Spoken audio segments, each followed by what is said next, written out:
Ada nggak financial freedom? Nggak ada. Itu cuma iklan doang. Jadi jangan berpikir bahwa kalau kamu masuk financial market, lu bisa dapat financial freedom. Selama kamu belum meninggal dunia, nggak ada yang namanya financial freedom. Welcome to Sebat, sebangku bareng sahabat. Oke guys, sekarang spesial banget kita keluar kandang di episode ketiga ini. Kohen kedatangan mentor Kohen, yaitu adalah Pak Gemma. Halo Cap. Long time no see di 2023. Luar biasa. Cap, jadi acara Sebat ini sebenarnya bukan ngerokok Cap, jadi kita ngobrol-ngobrol santai sambil minum kopi sama kopi. Nah, Cap, sebenarnya kita di sini bosan lah Cap. Semua udah tahu asuransi Cap trader lah. Kita nggak bahas trading di sini Cap, ya kan? Kalau mau trading langsung aja ke CIT Institute Cap. Nah, Cap, sebenarnya gini, kan Cap Gemma ini banyak gelar nih Cap. Nah, terus Cap juga sebagai founder Astronaci, CIT Institute, 15 Days of Pilot, sama yang 14 Day Pilots. Kira-kira apa sih Cap yang kita belum tahu Cap Gemma itu? Saya juga bisa gagal, itu prinsipnya. Jadi jangan nganggap saya superhero, Superman, nggak pernah salah. No. Ya, dan ya saya hidup penuh perjuangan. Semuanya pasti kan melalui proses ya. Jadi jangan melihat saya sebagai orang yang tidak boleh salah dan tidak pernah salah. Asik. Ketika saya salah dijadikan konten gitu. Oh. Ya. Jangan gitu. Aduh, siapa itu? Kita berjuang. Oke. Cap. Tapi ini loh Cap, yang saya salut nih Cap, saya juga ngomong sama teman saya, Cap itu banyak gelar, terus bisnisnya banyak. Yang saya bingung itu gimana cara Cap Gemma itu memanage waktu dengan bisnis yang begitu banyak Cap. Gimana cara tipsnya Cap? Saya belum apa-apa ya, kalau Anda bandingkan saya dengan Salim Group, Pak Antoni Salim, bisnisnya ratusan, 300 lebih. Nah, saya justru belajar dari beliau, gimana beliau ngatur waktu kan. Jadi prinsipnya ya jangan malas gitu. Harus lebih efisien, jangan terlalu banyak lihat sosial media, ngegibahin orang, dan seterusnya. Jadi kalau kita hidup di era sosial media, kita hidup sebagai content creator. Kalau konten-konten yang kita buat itu kerjaannya ngegibahin orang, dan seterusnya, itu nunjukin kalau dia nggak ada kerjaan. Dan saya tidak punya waktu untuk hal-hal seperti itu. Jadi itu salah satu contoh. Kamu sebagai influencer juga nanti akan belajar. Kita kecanduan yang namanya TikTok sama sosial media. Saya sudah hitung. Saya ngeliat stalking, IG, saya lihat ini. Itu kalau kita lihat kan sebentar-sebentar. Kita kalau kumpulin dalam satu hari mungkin bisa 5 jam itu secara total. Jadi kita sebenarnya tanpa kita sadari kita sudah wasting 5 jam. 5 jam. Tanpa ngapa-ngapain. Terus saya juga belajar dari Bang Hotman Paris. Beliau tuh jam 5 pagi udah di kantor. Jadi per 2022 akhir itu saya sudah membiasakan diri jam 5 saya udah kerja. Gitu. Jam 11 setengah 12 malam saya udah mulai rest, saya cuma monitor, saya ketiduran.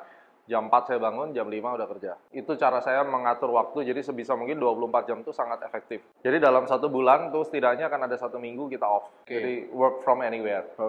Jadi bisa di Bali, bisa di Amerika, bisa di mana. Jadi itu ajang untuk kita refreshing sambil bawa keluarga, walaupun pada saat itu kerja. Ini yang saya temukan formulanya, kalau nggak keluarga komplain.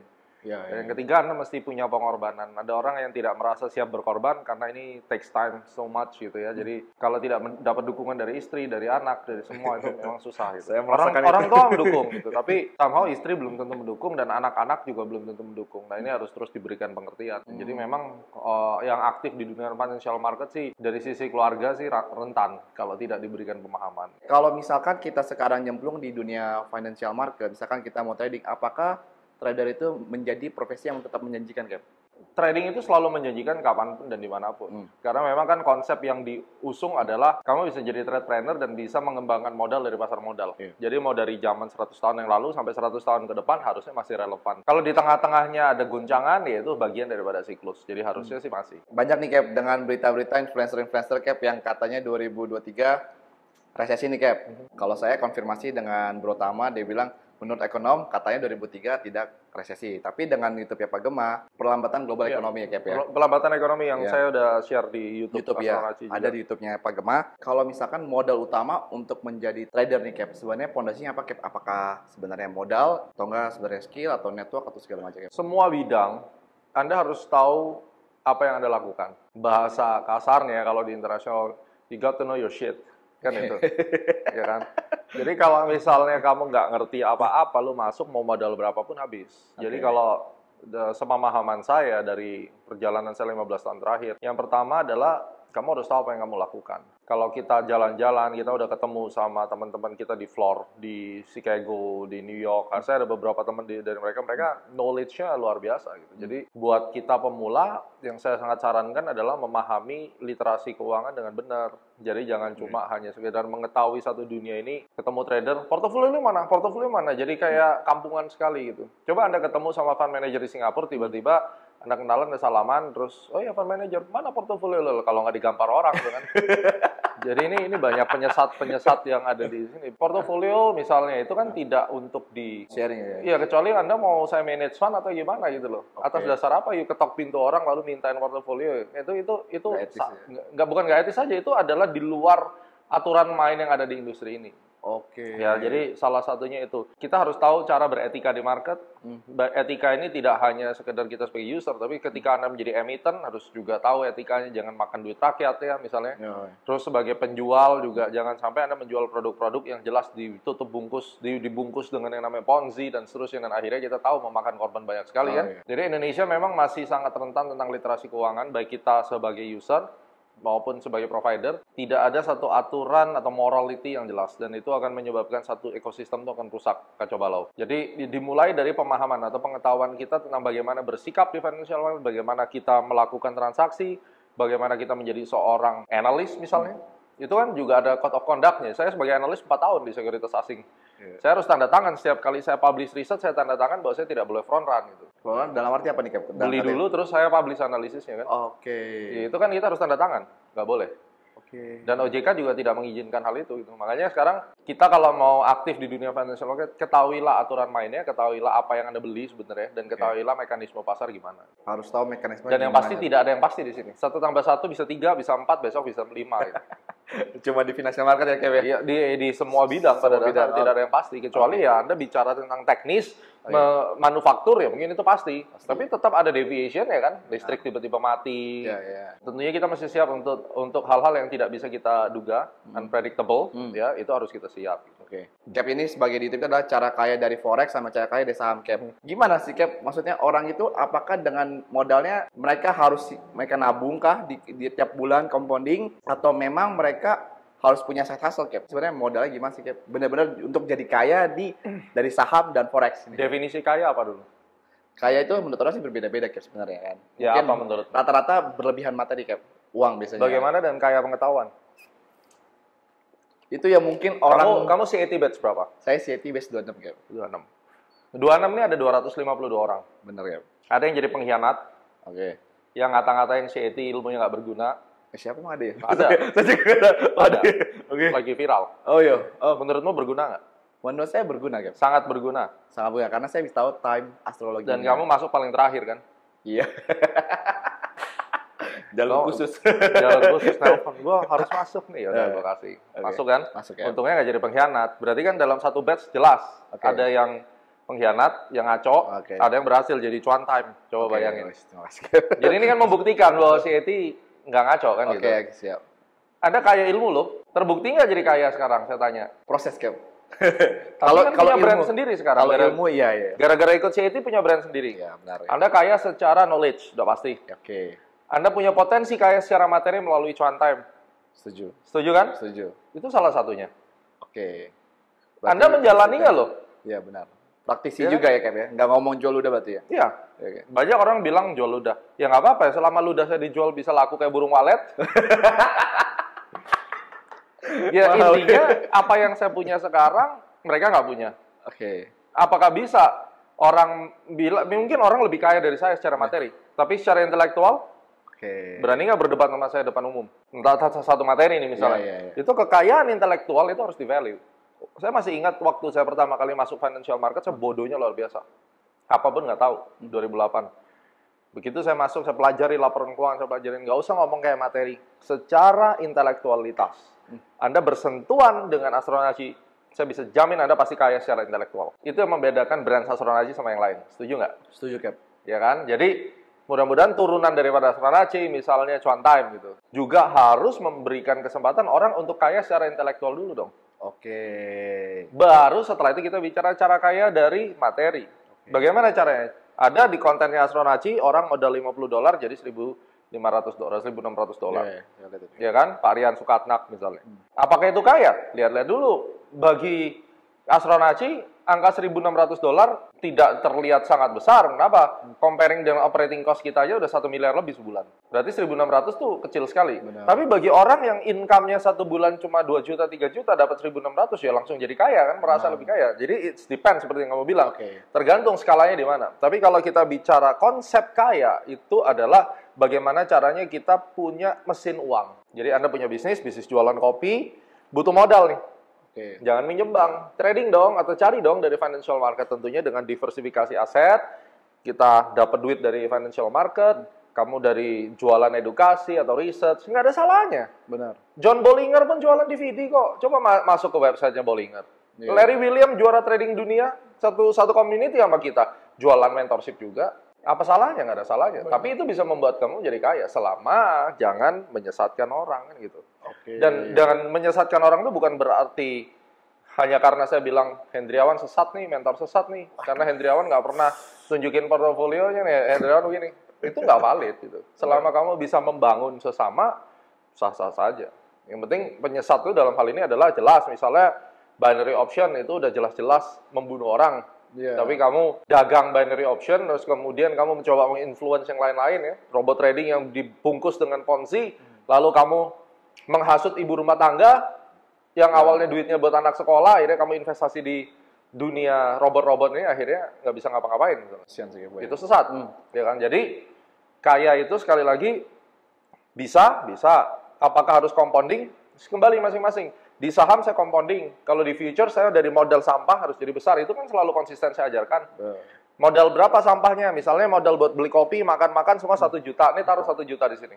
Kita depositkan. 1 juta bisa jadi 1.000. Ya. Misalnya $100 jadi 1.000. Ya bagus dong, nanti 1.000 jadi 10.000. Itu aja. Oke. Clear ya? Clear. Jadi saya paham nih sekarang. Berarti cara kaya dari saham Frost itu bukan duitnya teman-teman, harus intelektual itu. Jadi Intelektual dulu, baru kemudian nanti materinya akan datang. Itu. Jadi makanya teman-teman harus belajar di tempat yang tepat ya. Kayak Betul. saya kan. Yeah. Kalau Pak Gema ini gak usah ngomong trading, pokoknya kita ngomong Pak Gema ini udah bukan trading, bisnis. Saya pebisnis. Yeah. Jadi jangan bilang saya professional trader, saya entrepreneur. Oh isi, itu yang saya suka. Nah Cap, ini yang orang sensitif, karena kan saya bergeraknya kan trade. Kalau Cap kan trader dan entrepreneur. Kalau saya itu trader dan insurpreneur Cap. Yang di cap jelek itu lah. Jadi malu saya. Tapi nggak apa-apa Cap. Tapi menurut Cap sebagai di financial market Cap, mana yang lebih penting Cap kalau untuk pemula? Apakah mereka investasi dulu atau punya asuransi dulu Cap? Zaman sekarang asuransi wajib. Wajib Cap. Oh, saya punya asuransi banyak. Oke. Ya kan? Kebetulan yang ngurus asuransi bukan saya. Saya punya adik yang bagian ngurus asuransi. Kebetulan saya juga ada bisnis insurance sebenarnya, tapi bukan ke insurance yang kayak manusia. Iya. Saya lebih ke insurance general. Oke. Termasuk pesawat, ya, termasuk rumah. ya general lah, project, Iya. insurance. Zaman sekarang itu banyak hal yang tidak pasti. Oke. Nah, ketidakpastian ini bisa ngerenggut duitmu habis semua, itu yang jadi masalah. Oke. Jadi kembali kepada mindset. Ada orang yang merasa gue nggak perlu insurance gitu. Tapi kenyataannya, saya dulu kalau nyewa mobil di Los Angeles, kita ada mobil tapi kadang kita sewa untuk murid, untuk tamu gitu. Somehow kita nggak perlu insurance dulu kita ngomongnya. Karena insurance mereka kan charge kita kayak $30 per hari. Nyewa mobilnya 30 atau 50, tambah insurance-nya 30, jadi 80, jadi mahal banget. Sampai satu ketika, gue pinjemin mobil ke temen. Di lampu merah nabrak bro, jebret. Keringat dingin dong kita. Iya. Karena di situ lu tahu sendiri, bumper lepas mah nggak lepas 20 juta. Benar. Di Indonesia lu bisa ketok magic bos. 2 juta kelar, di sana jangan harap gitu kan. Akhirnya untung ternyata waktu saya sewa itu termasuk insurance saya dan termasuk insurance pihak ketiga. Oke. Dan gue tinggal balikin mobil, ganti mobil baru, clear. Saya cuma tambahan kira-kira $200. Nah mungkin waktu itu kita berpikir, aduh $200 tuh 3 juta, mahal gitu. Orang pasti akan mikir gitu. Insurance tampil paket sama lu buat kesehatan. Orang, aduh mahal, 1 bulan gua harus diisiin 1,5. Coba lu kena demam berdarah zaman sekarang, kan nggak mungkin lu demam berdarah di puskesmas. Kalaupun ke rumah sakit, lu nggak mungkin mau di bangsal yang isinya 8 orang gitu. Sebisa mungkin kan, bukan berarti 8 orang itu jelek. Benar. Tapi lu dalam hati kayak, gue mau privacy dong. Benar. Nah sekarang lu coba sebut, privacy kena demam berdarah minimum seminggu kan? Ya. Plus sendirian di kamar. Atau mungkin berdua habis berapa tanpa insurance? Rata-rata kalau misalkan itu 30 sampai 50 juta Habis. untuk DBD. Tahun sekarang ya. Sekarang kalau 30 jutaan ya, di situ gue ngitung. Kalau sekarang sebulan lu bayar 1 juta, berarti 3 tahun kan kira-kira. Jadi kayak ngegaransi lu dalam 3 tahun, lu nggak kena demam berdarah, ya udah. Tahun keempat lu rugi lah bayar. Iya, gitu kayak. Tapi kan kita nggak tahu hidup kita sampai kapan dan ya itulah insurance gitu. Nah, tapi unik nih Cap. Karena waktu itu kan saya juga belajar tentang di CIT kan Cap bilang kalau lu misalkan di market gak jelek, mendingan lu tetap harus punya insurance masukin ke fund ya, benar ya Cap? Iya. Jadi itu. Jadi orang kan banyak rancu nih Cap sekarang kan tentang yang ya sekarang kita nggak tahu lah asuransi rugi dan fanatik ya Cap ya. Tapi kan kenapa Cap mengungkapkan itu di materi Cap? Dengan market tidak pasti lebih baik uangnya lu masukin ke fund insurance Cap. Ya karena insurance at least dikelola sama orang yang lebih jago dari lu. Itu dulu. Kecuali kalau lu udah super jago ya lu kelola sendiri dong gitu. Make sense ya. Oh gitu. Lu nggak perlu ribet gitu loh. Lu transfer 1 juta sebulan lu tahu beres kan dikelola sama orang. Ya, lu jangan bilang kalau taruh di asuransi harus pasti naik. Ya nggak bisa juga. Lu yang kelola mungkin lebih hancur dari asuransi gitu. Benar. Jadi kenapa di asuransi? Karena dia lebih jago daripada lu. Oke. Lucu sih Cap. Cap, oke. Ini terakhir Cap. Ini terakhir. Ini pertanyaan terakhir dari ini. Boleh nggak Cap tips untuk anak muda Cap untuk bisa menjadi financial freedom versi Pagema? Nggak ada financial freedom. Nggak ada Cap. Kenapa Cap? Itu iklannya. Iklan ya Cap? Okay. Untuk bisa financial freedom, lu harus tetap kerja. Oke. Dan nanti yang menikmati financial freedom itu bukan lu. Anak-anak kita. Anak kita. Makanya banyak anak rusak kalau lahir dari orang kaya. Karena apa? Prosesnya orang tuanya, anaknya tinggal nikmatin. Kalau orang tua tinggal ngasih, hancur. Itu yang terjadi. Jadi setelah gue renungkan, saya sudah sampai di tahap financial freedom sekarang. Saya nggak kerja, saya bisa hidup dari interest. Tapi apakah saya berhenti? Tidak. Umur saya masih produktif. Gue masih ada 40 tahun lagi. Intinya gitu. Jadi nggak ada financial freedom. Tapi kalau mencapai level financial freedom, ya memang sekarang saya udah puji Tuhan sudah mencapai. Nah, saya encourage orang-orang untuk financial freedom. Artinya apa? Passive income dong.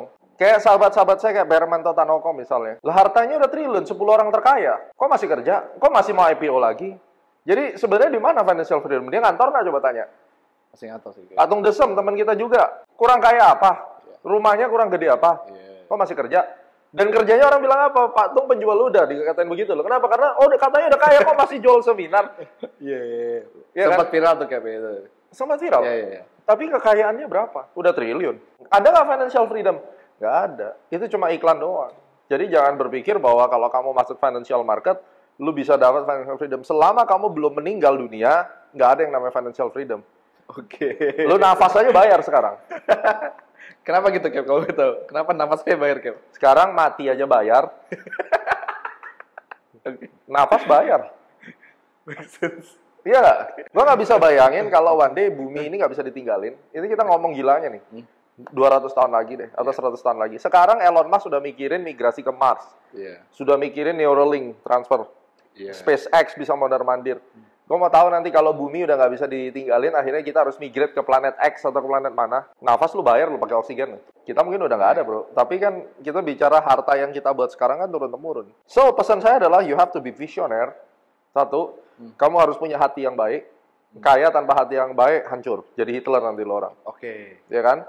Yang ketiga, lo harus rendah hati, tetap belajar. Jangan habiskan waktumu untuk menjadi netizen yang jahat. Karena lo akan tetap miskin, lo akan tetap bodoh. Gitu. Dan yang keempat, Astronaci akan nge-guide. Asik. Sekian teman-teman. Pembahasan Sebat sama Pagema ini benar-benar luar biasa. Daging semua isinya. Gila, ini amazing banget. Thank you banget Cap. Udah di acara Sebat episode 3. So teman-teman, follow IG-nya Pagema, Gema The Billionaire yang ada centang biru. Sama subscribe YouTube-nya Astronaci. Sebelum tutup, saya selalu pesan. Tadi kan cuma 4 tuh. Yang kelima, semua itu bisa terjadi jika Tuhan mengizinkan. That's it. Guys, susah payamu tidak akan berarti jika Tuhan tidak mengizinkan, guys. So, see you acara Sebat berikutnya.